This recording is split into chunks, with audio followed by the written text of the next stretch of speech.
Crash yesterday. And this was the scene yesterday when LeBron James got off the plane, seemingly brought to tears by the news of Kobe's tragic death. Just the night before, LeBron passed Kobe on the all-time scoring list, a milestone that truly meant the world to him.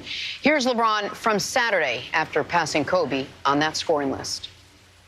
When I was a kid, when I was in high school, I was growing up through the ranks when Kobe came into the league. It was, it wasn't a dream of mine to come straight, from high school at that point in time to the NBA. But I was like, wow, a 17-year-old, 18-year-old kid being able to make that leap, that's pretty damn cool. And as I started playing more ball and I went into high school, the things that he was doing on the floor, I, admired and wanted to be a part of. I went to ABCD camp, and he came and talked to all the kids that was there, and I happened to be one of the kids that was there, and I was just listening. I was just trying to soak everything up I could, and I remember one thing that he said. He was like, if you want to try to be, great at it, or want to be one of the greats, you got to put the work in. There's no substitution to work. And I was a 15-year-old kid at that camp. You can actually find the footage of him at that camp. And in 2001, I believe I was playing in New Jersey, and the All-Star game, if I'm not mistaken, and y'all could correct me, was in Philly, right? Yeah, that Saturday, me and Maverick drove to the Intercontinental downtown Philadelphia, and he gave me a pair of his shoes, which I ended up wearing that following night. It was the red, white, and blue Kobe's. I was a 15, and he was a 14, and I wore them anyways. And I sat and just talked to him for a little bit. He gave me the shoes. I rocked them in the game. And it was the same night that we played Oak Hill against Melo. And then I saw what he was able to do the very next night, winning MVP here in Philly. That following night. As I got drafted, I still just admired him, seeing what he was able to accomplish, winning championships, being early in his career where, he learned from the misses that he had against the series against Utah, and he just used that as motivation and got better and better and better to him winning multiple championships, and continued to admire him throughout my high school rank. And then as competitors, just seeing the work ethic that he put into the game. He had zero flaws offensively, zero. You backed off of him, he could shoot the three. You body him up a little bit, he can go around you. He can shoot the mid-range, he can post, he can make free throws. He had zero flaws offensively. And, that's something that I admired as well, just being at a point where the defense will always be at bay, where they couldn't guard you at all offensively, where you just felt like you was just immortal offensively because of your skill set and your work ethic. We take it down to 2008, where we become the Redeem team, and it was a dream come true for me to be able to line up alongside of him. Just admiring him for so many years, and seeing him from afar, and then being able to be in practices with him, and me watching and learning, so on. I mean, it's just too much. It's just too much. The story is just too much. It doesn't make sense. And just to make a long story short, now I'm here in the Lakers uniform in Philadelphia, where he's from, where one of the first time I ever met him, gave me his shoes. He won All-Star Week. It's surreal. It doesn't make no sense, but the universe just puts things in your life, and when you live in the right way, or you just giving everything to whatever you're doing, things happen organically, and it's not supposed to make sense, but it just happens. I'm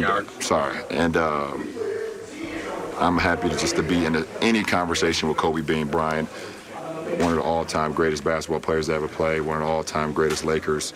The man got 2 jerseys hanging up in Staples Center. It's just crazy.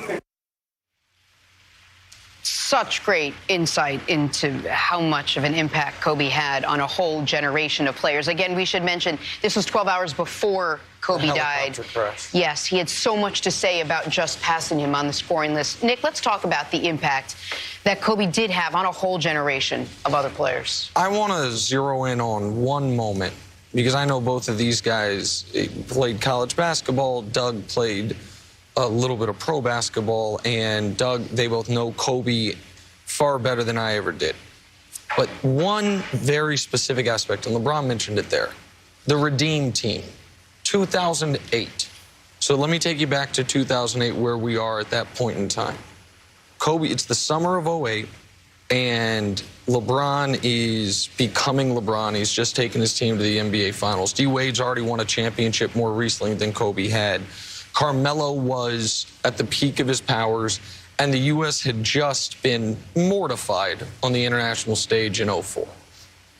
And they are cruising through the Olympics, and then they come up against a Spain team that's been together for a long time, that has pros on it, that really felt like we were the better team. And in that moment, in that fourth quarter of those Olympics, LeBron, Wade, Melo, Dwight, Chris Paul, all those guys looked around and said, Kobe's got this. That's right. Kobe's got this. He scored 13 in the fourth quarter of that game.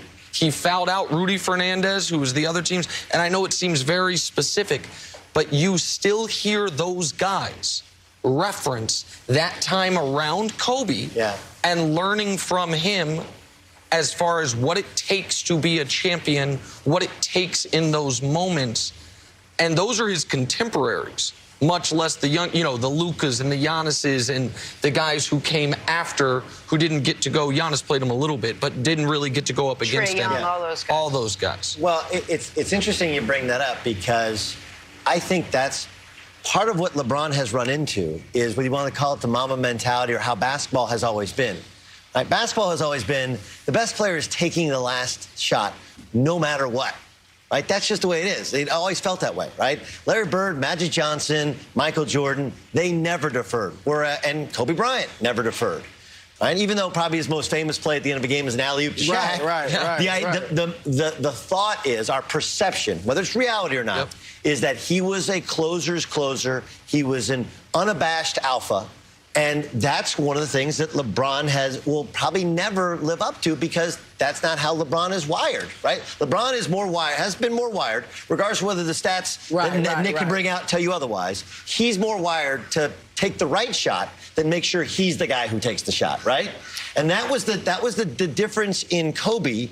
And I think that legend only grows with the Mamba mentality, and how so many of these younger players, the Jason Tatums, the Kyrie Irvings, come to him to study his game and to work with him in offseason. From LeBron, who we just saw, his age group down. If they look at Kobe Bryant, Kobe had everything that young players would want to aspire to and what they would be impressed by. He doesn't get this type of publicity a lot. He's one of the greatest game dunkers we've ever seen. Yeah. There's one where he goes in transition against another defender behind the back and then does a 360. I think it may have been against Denver. I was at Madison Square Garden. We remember Dr. J's iconic layup where he went from one side of the paint into the other with the layup. I was at Madison Square Garden when Kobe did that against the Knicks, but dunked it, all right? So that impresses the young people. And then, to your point, the closer's mentality. We all remember, as a young guy, the air balls against Utah. But when he really got it done, and I think solidified his reputation as a closer, was the 2000 finals against Indiana. His fourth year in the league, all right? Shaq was the man on the team. Game 4, they're up 2-1. Like, Kobe was playing on a bad ankle. He had missed game 3 with an ankle injury. Shaq fouls out with like 3 minutes left. And Kobe hits 3 buckets, takes over as a 21-year-old. That solidified him. No matter how many shots he may have made or missed going forward in the clutch, that solidified his place as a closer. And to that younger generation, that's what they remember about Kobe Bryant. And you said, you glossed over something, and you said, you know, we all remember the air balls against Utah. I think there's an enormous percentage of our audience who has no idea that ever happened. That in Kobe's first few years or in the playoffs, he, even as a literal teenager, was like, nope, I got it, guys. And he did. He missed them. I only bring that up today to say this. For a lot of guys, that would ruin them as far as in those situations. Nick Anderson missed 3 throws, was never the same. And so Kobe as a team took shots that, by the way, I don't believe to this day were drawn up for him. He was just like, nope, coach, I got it. Didn't just miss, airballed. and still always believed, no. This is my shot to take. And you bring up his first championship in year 4. He's 21 years old. That same playoff run, he has one of the most iconic plays in NBA history, the oop to Shaq, Game 7 against the Blazers. And people, I guess, rightfully look at those 3 years, because Shaq won the finals MVPs, as Shaq's titles. But you mentioned his first title, 2-1, the swing game of the series. Shaq fouls out, Kobe carries him. The second title, year 2, he's 22 years old. He averaged 29 a game in that playoff run and scored 48 in a closeout game of a playoff series. And then obviously their third title, what he did in the final 3 games against Sacramento, it was scoring 30 in each game. So yeah, he had an unbelievable all-time teammate with Shaq, but they don't win those titles without Kobe Bryant right there alongside him. But if you asked him, and so this was about a year and a half ago, he texted me, we've been trying to get together, hey, let's have some drinks at a place called Javier's, which is down in Crystal Cove in near where he lives. And I mean, we talked about a lot of topics. I mean, just really amazing, eye-opening, like his desire to talk about anything. But, you know, like, look, here's a guy who believed he made all of those shots. He didn't, right? He didn't. Matter of fact, he actually made a low percentage of them in comparison to others. Right. But it's the mentality. We had a conversation, I swear to God. He said, you know, Mike knows he can't beat me. I was like, get out of here, dude. Come on, it's Michael Jordan. It's like, you used to try and talk. You know, we'd had a couple drinks, so I was like, you try to talk like Michael Jordan. He's like, that's because he knows full-scale psychological warfare. Like what Kobe would do, like I was like, well, how are you going to take Mike?